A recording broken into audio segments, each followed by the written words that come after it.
आज जो हमारे गेस्ट हैं उनके 6 मिलियन से ज्यादा सब्सक्राइबर्स हैं यूट्यूब पर, लेकिन अभी तक उन्होंने अपना फेस रिवील नहीं किया है। Please give an energetic and warm welcome to the one and only Angry Prash.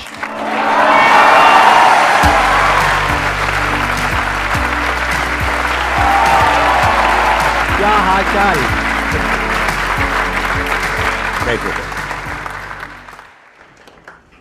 I am sure अभी बहुत ही कम ऐसे यूट्यूबर्स हैं जिनका फेस अभी तक किसी ने नहीं देखा है, राइट? यस। आप उनमें से एक हो? या आप अंदर हो? मैं यहाँ पे हूँ, यही मेरे को विश्वास नहीं हो रहा है। अभी कब से आप कर रहे हो ये यूट्यूब का? तो मैंने शुरू किया था 2016 में यूट्यूब करना, एंड 2017 में आई स्टार्टेड एंग्री प्रैश। और आपका नाम जो रियल में है that is Prashant, if I am not wrong, right? Yes. तो वहीं से ये प्रैश आया? यस। और इस हेलमेट की क्या कहानी है? ये हेलमेट मतलब ये कहाँ से मिला आपको? तो ऐसा था कि when I was about to reach 1 million subscribers, सबसे पहले तो मुझे सर आपके साथ बैठ के इतना नर्वस लग रहा है। अरे चिल चिल चिल चिल, हाथ मिलाओ हाथ मिलाओ। अरे देखो तो सही। हाँ।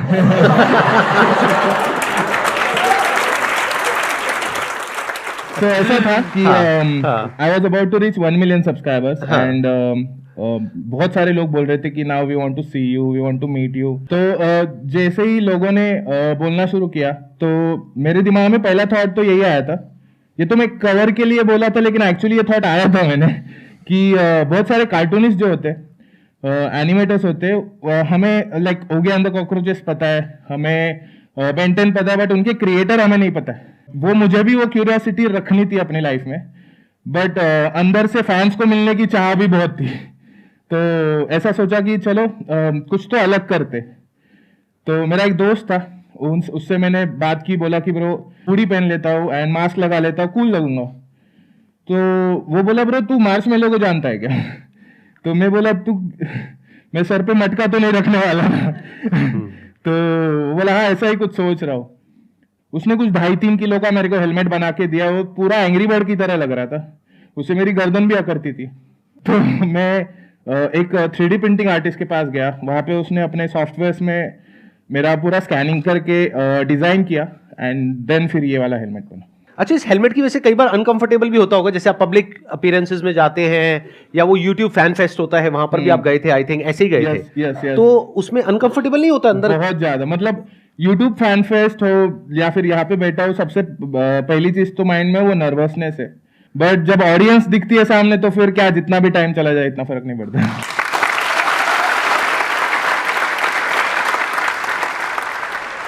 अब बताइए, आप लोगों के माइंड में कुछ क्वेश्चंस आ रहे होंगे जो आप इनसे पूछना चाहते हैं। मेरा जो मेन क्वेश्चन है वो ये है कि ना अभी सोशल मीडिया एक ऐसी चीज हो गई है जो लोग फेम के लिए करना चाह रहे हैं, एंड आपके पास ऑलरेडी इतना ह्यूज अमाउंट है सब्सक्राइबर का, एंड ऑडियंस भी है काफी अच्छी, तो आपके मन में कभी ये नहीं आता कि यार मैं भी थोड़ा फेमस हूँ अपना फेस दिखा करके? आई फील कि फेम के लिए तुम्हें फेस दिखाने की जरूरत नहीं, अगर ऑडियंस मेरे लिए ताली बजा रही है तो वही फेम मेरे लिए काफी है, आई फील। एंड ये जो मास्क है, हेलमेट है, ये कहीं ना कहीं मेरे कैरेक्टर को रिप्रेजेंट करता है, and I want to dedicate my life to these characters and I want to create more. So उस चीज का मेरे को ज्यादा फैसिनेशन है then showing my face and having fame.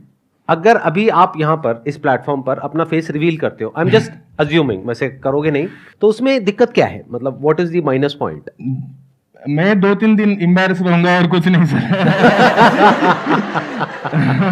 क्योंकि ऐसा कुछ प्लान तो नहीं किया था, बट मुझे डर तो था ये चीज का। अच्छा, लेकिन अगर कर दोगे तो कमाल हो जाएगा मेरे हिसाब से। मतलब इससे बड़ा मूवमेंट नहीं हो सकता अगर आप अपना फेस रिवील करना चाहो तो। मतलब आप सोच के देखो ना कि अगर थंबनेल पे लिखा हुआ है एंग्री प्रैश फेस रिवील, कोई भी हो कैसा भी हो, अगर उसको कोई बड़ी चीज करनी तो ये प्लेटफॉर्म बहुत बड़ा है। फॉर मी दिस प्लेटफॉर्म बहुत बड़ा है, एंड मैं हैप्पीली कर सकता हूँ वो चीज, बट मैंने अपनी ऑडियंस को ऑलरेडी प्रॉमिस किया है that I will do it later on 10 million. Ram Ram ji सबने, मैं लाखा में एक छोरी सारिका ढाका। तो मुझे आपसे ये पूछना था कि मतलब हम ना अपने आप में कसूते हैं, मतलब हम गणेश उतरे, हमें ऐसा लगता है, और राजी भी है, लेकिन समस्या क्या है रिश्तेदारों की। तो ये रिश्तेदार हो है ना, वो इस तरह ताने मारा है, कत जी से चढ़ा हुआ है, मतलब ऐसा है ना, ऐसे बोलते हैं, जैसे मैं एक्सप्लेन करती हूँ आपको कि ए फुलाने की छोरी दिखे, ए बेटी कुछ खा लिया कर, तू तो ऐसी हो रही है ऐसी। तो मतलब आपको भी ऐसे सुनने को मिलता है, रिश्तेदार कहते हैं ए के तू चोच सा लेकर चल रहा है यूं।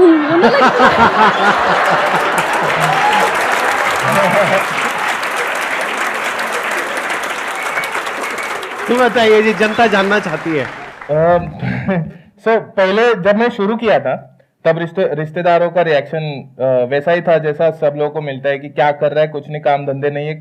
मेरे डैड तो बोलते थे कि तू क्या है, गुड़िया नचाता रहता है इंटरनेट पे, तो नहीं समझता, किसी को नहीं समझता। तो बेस्ट चीज होती है उसमें इग्नोर करना एंड उनको प्रूव करके दिखाना कि भाई मैं कर सकता हूँ एंड मैंने ये कर दिया। सो आई थिंक जब पैसा आ जाता है ना तो सबका मुंह बंद हो जाता है। पैसा आ जाता है, सबका सीधी मुंह सी बंद बात। हो हाँ, बस। मेरा क्वेश्चन ये है कि हर एक यूट्यूबर के पीछे ज़रूरी नहीं कि आपकी सक्सेस होता है, मतलब उसके पीछे बहुत सारा हार्डवर्क भी होता है। तो कुछ चैलेंजेस भी आए होंगे, और मैं भी एक यूट्यूबर हूँ तो मैं मतलब थोड़ा हैंडल नहीं कर पाती हूँ। तो आपने कैसे हैंडल किया अपनी जर्नी में? जब मैंने YouTube शुरू किया था उस टाइम पे बहुत सारे व्लॉगर्स भी पॉपुलर हो रहे थे, बहुत सारे कॉमेडियंस पॉपुलर हो रहे थे। उस टाइम पे मेरे को लगता है कि YouTube चैनल खोलना एंड कोई नया आइडिया के साथ काम करना थोड़ा इजी था। बट ये बहुत इंपॉर्टेंट है कि तुम जो भी कर रहे हो वो चीज अभी तुम लोग क्या चाहते हो, उस चीज में टॉप बनना है, उस चीज में तुम लोग को कुछ खुद का क्रिएट करना है जो बाकी किसी के पास ना हो। वो चीज करने के लिए आपको पहले समझना पड़ेगा कि आप किससे इन्फ्लुएंस हो रहे हो। अगर आप बहुत सारा इंडियन क्रिएटर्स का कंटेंट देख रहे हो एंड आपको लगता है कि मुझे भी कुछ ऐसा करना है, तो कहीं ना कहीं आपको वो जर्नी में बहुत टाइम लगेगा, बहुत ज्यादा कंपटीशन है वो जर्नी में।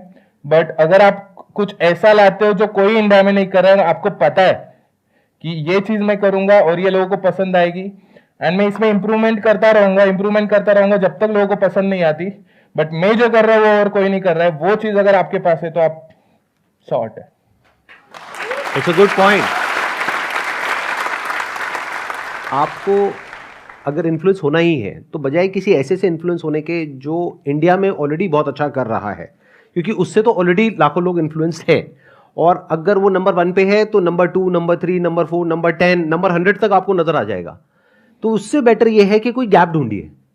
ये देखिए कि इंटरनेशनली कौन लोग हैं, क्या क्या कर रहे हैं जो अभी इंडिया में कोई नहीं कर रहा है। पहले हम जो क्रिएटर्स थे, हम लोग मोस्टली तब कोई ज्यादा यूट्यूबर्स थे नहीं, तो हम लोग इंग्लिश कंटेंट बहुत देखते थे। तो वो एक फैक्टर है कि उस टाइम पे बहुत सारे हम creators got inspired by those creators. But अभी आप अगर कोरियन कंटेंट देखोगे, साउथ कोरियन कंटेंट देखोगे, या फिर स्पेनिश कंटेंट देखोगे, या फिर जापानीज कंटेंट देखोगे, तो वहां से भी आपको बहुत सारे क्रेजी आइडियाज आ सकते हैं जिससे आप कुछ क्रिएट कर सकते हैं। Excellent point. आप अगर कोई बिजनेस भी करना चाहते हो, जैसे आप में से कितने लोग हैं जो फ्यूचर में कभी अपना कुछ करना चाहते हैं या ऑलरेडी कर रहे हैं? इतने सारे लोग हैं। तो इस बात को बड़े ध्यान से सुनो और बड़े ध्यान से समझो। बजाय एक ऑलरेडी सैचुरेटेड मार्केट में से आइडियाज निकालने की बजाय इट्स ऑलवेज बेटर कि आप एक ऐसी जगह पर जाकर के ढूंढे आइडियाज को, अगर आइडियाज ढूंढने ही है जो मार्केट यहां की मार्केट से बिल्कुल अलग है। तो वहां पे आपको बहुत कुछ अजीबो गरीब सा नजर आएगा। अब उसमें से कुछ आप कर सकते हो, कुछ नहीं कर सकते हो, based upon your resources and your background.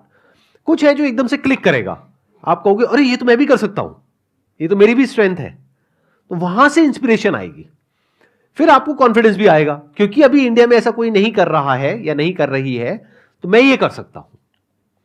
और फिर आप जो करोगे वहां पे सक्सेसफुल होने की पॉसिबिलिटी बहुत ज्यादा है। बट अभी जो आप कर रहे हो, जिस तरीके से कर रहे हो, यानी जो सक्सेसफुल है बस उसको देख करके वैसे ही कुछ बनने की कोशिश कर रहे हो, वहां पे फेल होने की पॉसिबिलिटी बहुत ज्यादा है, क्योंकि ऑलरेडी कंपटीशन बहुत ज्यादा है। तो कोशिश किया करो हमेशा गैप ढूंढने की। और ये सिर्फ बिजनेस में, यूट्यूब में ही रेलेवेंट नहीं है, इवन जॉब में भी रेलेवेंट है। जॉब में भी कोशिश करो कि कुछ ऐसा करो, इस तरीके की पढ़ाई करो, इस तरह की स्किल्स एक्वायर करो, इस तरह से आगे बढ़ो जो अभी ज्यादातर लोग ना कर रहे हो। अगर सभी वही कर रहे हैं और उसमें बहुत ज्यादा कंपटीशन है, तो you will be one of them, you will be 1 in a million। बनना ही है तो एक ऐसा बनना है जिसके पीछे लाखों लोग चले, या जिसको देख करके लाखों लोग कुछ करें, तब मजा आएगा खेल में, तब आप कुछ बड़ा कर पाओगे। हाँ प्लीज बताइए। सर मेरा यहाँ पे रोहिणी में पॉपिनो रेस्टोरेंट है और पॉपिनो पार्टी हॉल है। तो मेरा ये एम है कि मैं पॉपिनो को एक चेन रेस्टोरेंट बनाना चाहती हूँ। तो सर मेरा क्वेश्चन आप लोगों से ये है कि अब लाइफ में आपका क्या एम है? वैसे तो सर आप लोग ऑलरेडी इतने सक्सेसफुल हैं, आप लोगों ने इतना कुछ अचीव किया है, लेकिन फिर भी लाइफ के इस पॉइंट पे आके क्या ये लगता है क्या कि कुछ और भी है जो मैं अचीव करूं? आप दोनों से है क्वेश्चन। ये हमेशा रहना चाहिए कि और भी कुछ अचीव करना है, क्योंकि जिस दिन आपके अंदर से आ गया ना कि बस अब करने के लिए कुछ नहीं है, उस दिन आप समझ जाओ कि आपका जो डीके है वो शुरू हो गया। जैसे नेचर में अगर आप देखोगे, कुछ भी जो भी है लाइफ में, जो भी जिंदा है वो सब ग्रो कर रहा है, चाहे पेड़ पौधे हो, चाहे इंसान हो, चाहे कोई भी हो, सब ग्रो कर रहे हैं। तो you must always keep growing. Growth is not a choice, it's a necessity. क्योंकि अगर अंदर से जिस दिन आपको ये लग गया ना कि अब मैं एज अ पर्सन ग्रो नहीं कर रही हूं, एज एन एंटरप्रेन्योर ग्रो नहीं कर रही हूं, एज अ ये ग्रो नहीं कर रही हूं, एज अ वो ग्रो नहीं कर रही हूं, तो फिर जीने में मजा आना बंद हो जाएगा। तो as far as I am concerned, मैं ये जो काम कर रहा हूं, दैट इज ये जो अभी सेशंस कर रहा हूं, इसमें भी ग्रो कर रहा हूं। आप देखो 1 साल पहले मैं क्या कर रहा था, अभी क्या कर रहा हूं, हो सकता है 1 साल बाद कुछ बिल्कुल ही अलग कर रहा हूंगा।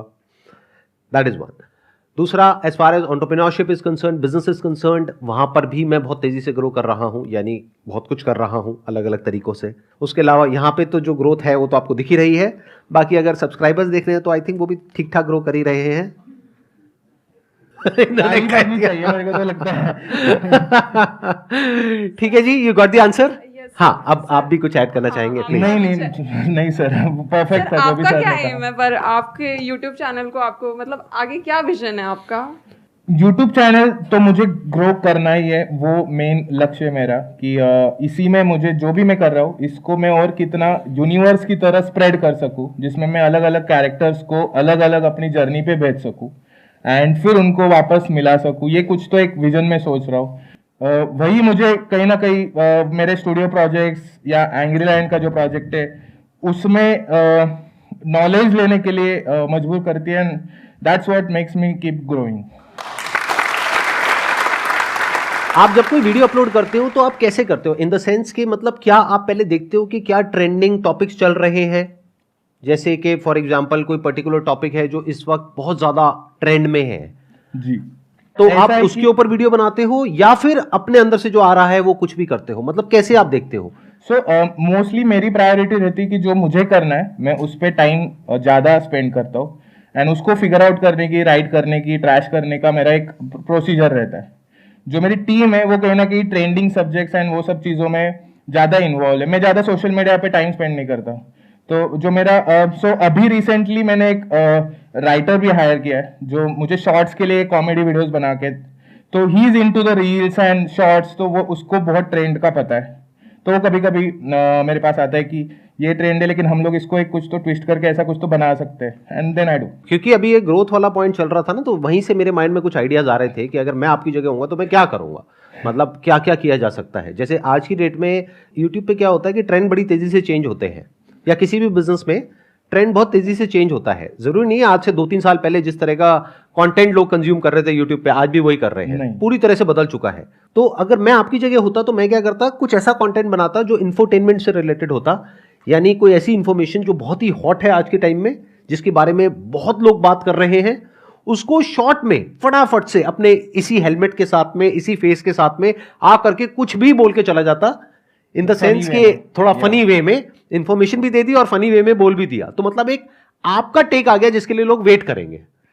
जैसे कोई मूवी आ रही है उसके ऊपर बोल गए, जिस मूवी की बहुत ज्यादा हाइप है, यस यस यस, भाई ये क्या कचरा बनाया है तूने, ये व्हाटएवर, ऐसे कुछ बोलते हो आप? मतलब मैं ठीक आवाज निकाल रहा था, गलत निकाल रहा था? बहुत एकदम सही सर। मतलब ये सेम चीज मैं बहुत टाइम से सोच रहा था, बट जस्ट बिकॉज सर ने बोल दी तो अभी मैं इस पे काम करना शुरू कर दूंगा। मैं ये सोच रहा था बहुत टाइम से, बट कहीं ना कहीं मैं भी अटका था कि शुड आई डू इट और नो। प्लस आपका अपना एक ब्रांड बन सकता है, यूनिक एक ब्रांड बन सकता है, आइडेंटिटी बन सकती है। प्रैश का क्या टेक है इस न्यूज के ऊपर, इस मूवी के ऊपर, इसके ऊपर, उसके ऊपर, तो लोग आएंगे आपका वो देखने के लिए। तो आई एम जस्ट थिंकिंग, मतलब that's a great idea. Thank you so much यहाँ पर आने के लिए, मुझे बहुत मजा आया आपसे मिल करके।